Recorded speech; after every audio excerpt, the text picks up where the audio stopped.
d'investissement. C'est un des facteurs de financement des entreprises et des PME qui va se développer, très bien, qui va utiliser pour ça l'accroissement de la taille des livrets, tant mieux, très bien pour le LDD. Si ça permet de récupérer un bout du livret A, l'augmentation du livret A, parfait, ça récupérera quelque chose.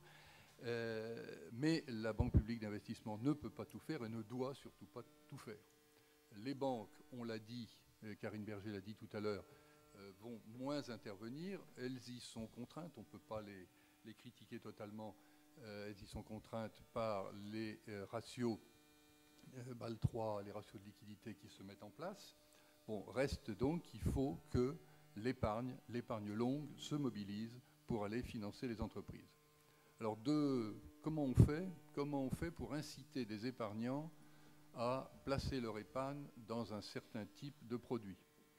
Il n'y a pas 36 solutions, on n'attrape pas les mouches avec du vinaigre. Il n'y a que deux manières, une incitation fiscale et une incitation psychologique. Et dans les deux domaines, je pense qu'on peut améliorer les choses.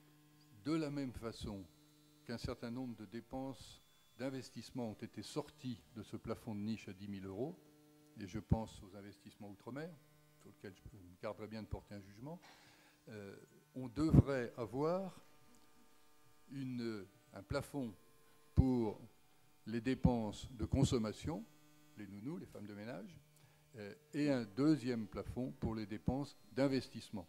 Et alors dans ce deuxième plafond, on pourrait mettre en concurrence là de l'investissement dans les PME ou de l'investissement outre-mer. Ça devient de la concurrence loyale, si je puis dire. Une autre idée, et je passerai plus rapidement, c'est l'idée d'utiliser mieux le PEA. Le PEA actuel a un plafond qui est à 132 000 € depuis 10 ans. Il faudrait l'élargir en l'ouvrant aux PME. Il y a deux manières de le faire. Les deux peuvent être intéressantes. Soit d'élargir le plafond actuel en réservant une part aux investissements PME, soit de créer un PEA PME. Les deux solutions, des avantages et des inconvénients. Ce qui aura notre préférence, c'est celle qui élargira le plus, bien entendu, de façon à pouvoir mobiliser davantage d'épargne.